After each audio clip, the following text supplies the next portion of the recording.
যুবকেরা, তরুণেরা, বাপেরা, আমার নবী পাক সাল্লাল্লাহু আলাইহি ওয়াসাল্লামে সবথেকে বড় দুশমন ছিল আবু জেহেল। ওই আবু জেহেল চেয়েছিল আমার নবীকে মিটিয়ে দেবার, কখনো সৈন্য পাঠিয়ে, পুলিশ পাঠিয়ে আমার নবী পাককে শহীদ করে দিতে চেয়েছিল, কিন্তু সে পারেনি। অনেক চেষ্টা করেছে, পারেনি।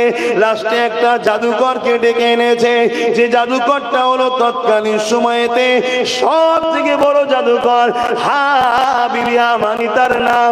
ইয়ামানে তার বাড়ি ছিল। এমন করে আমার রাসূলুল্লাহকে পরাজিত করবে, জাদু করে হারিয়ে দেবে, এই আশা করে আমার নবী পাকের কাছে আবু জেহেল জাদুকরকে নিয়ে এসেছে। আর পূর্ণিমার চাঁদ, চৌদ্দই আকাশে চাঁদ উঠেছে, গোল চাঁদ উঠেছে। আল্লাহ নবী এমন করে আবু কুবাইস পাহাড়ে ধারে হাঁটাহাঁটি করতে লেগেছে। আবু জেহেল ওই জাদুকরকে নিয়ে আল্লাহ নবীর কাছে চলে আসলো। আল্লাহ নবীকে বলতে লাগলো, হে মুহাম্মদ, হে হাবিব ইয়ামানি, এ আপনার সঙ্গে কিছু কথা বলতে চায়। আল্লাহ নবী বললেন, কি কথা বলতে চাও? ওই হাবিব ইয়ামানি বলল, আপনি যে নবী দাবি করেছেন, রাসূল দাবি করেছেন, আখেরি মেসেঞ্জার দাবি করেছেন, প্রফেট দাবি করেছেন, আল্লাহর পক্ষ থেকে যে আপনি এসেছে, এর কিছু নমুনা আমাকে দেখান। তবে নমুনাটা জমিনে দেখালে হবে না, আসমানে দেখাতে হবে। কেন? জাদুকররা জানে জাদু জমিনের উপরে হয়, আসমানের উপরে চলে না। এই সমাজে কিছু বাবা বেরিয়েছে, চমৎকার বাবা। কি বাবা?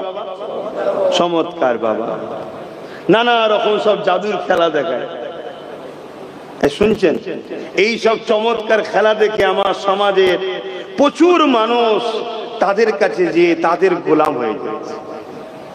কিন্তু যারা প্রকৃত মুহাম্মদ রাসূলের গোলাম, তাদেরকে কি গোলাম বানাতে পারবে?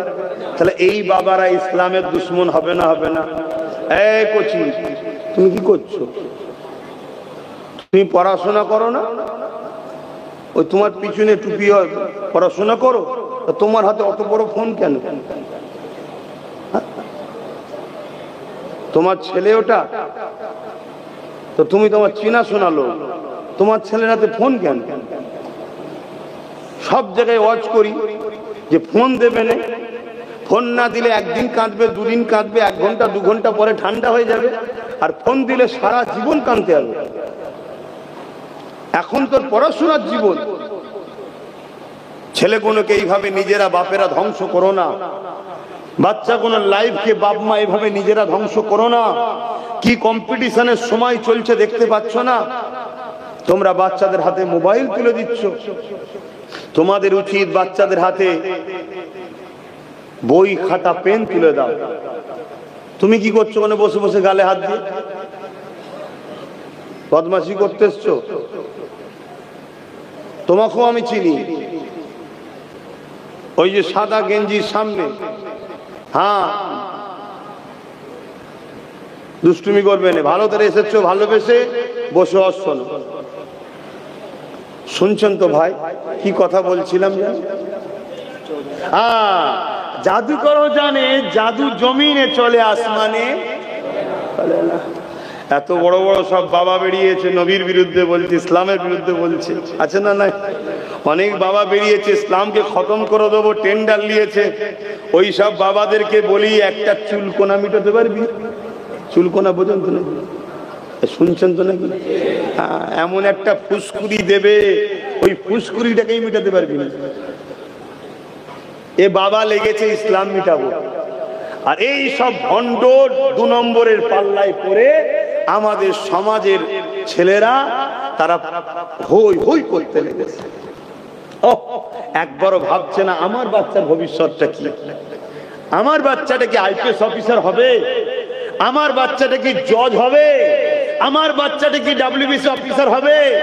আমার বাচ্চাটা কি বড় নাম করে একটা উকিল হবে, ব্যারিস্টার হবে? আমার বাচ্চা কি এমএলএ এমপি হবে? একবারও ভাবেনি। 200 টাকা দাও আর হই হই করো, 200 টাকা দাও আর হই হই করো। আর তার সাথে রয়েছে ডেট এক্সপায়ার করা মদ খা। কোম্পানি এমনি ফেলে দিচ্ছে, নিয়ে চলে আয়, দে, খা আর হই হই করছে। আহা, এই যুব সমাজকে দেখে বড় দুঃখ লাগছে, যেদেরকে বুঝাবার কেউ নেই, আর এদেরকে কেউ বুঝাতে চাইলে এরা বুঝতেও চাইছে না। হাই হাই হাই, কারো যদি ভালো না চাও, নিজের তো কমসে কম লোক ভালো চাই নাকি? কিন্তু এদেরকে দেখে আফসোস হচ্ছে না, নিজেদের ভালোটা চাইছে না, নিজের তো একটা ভালো চাই মানুষ। তা হাবিবে আমানি আমার রাসূল পাক সাল্লাল্লাহু আলাইহি সাল্লামকে জিজ্ঞাসা করছে যে আসমানে কিছু করে দেখাও। শুনছো যুবকরা, আল্লাহ তোমাকে কোন নবীর উম্মত করেছে? আল্লাহ তোমাকে বলেছে মুহাম্মদ রাসূলের নেতৃত্ব মানো, আর তুমি মুহাম্মদ রাসূল ছেড়ে দিয়ে গেঁজাখোর, মাতাল, বদমাইশ, চোর, লম্পটের নেতৃত্ব মানছো। তো তোমার উপরে খোদার মার হবে না তো কার উপরে হবে? তুমি কে? তুমি নিজেকে ভুলে গেলে? তুমি নিজেকে চিনতে পারছো না? তুমি কার পিছনে ঘুরছো? সামান্য একটু ভিক্ষার জন্য এই ভিখারিটা তুমি হলে কেন?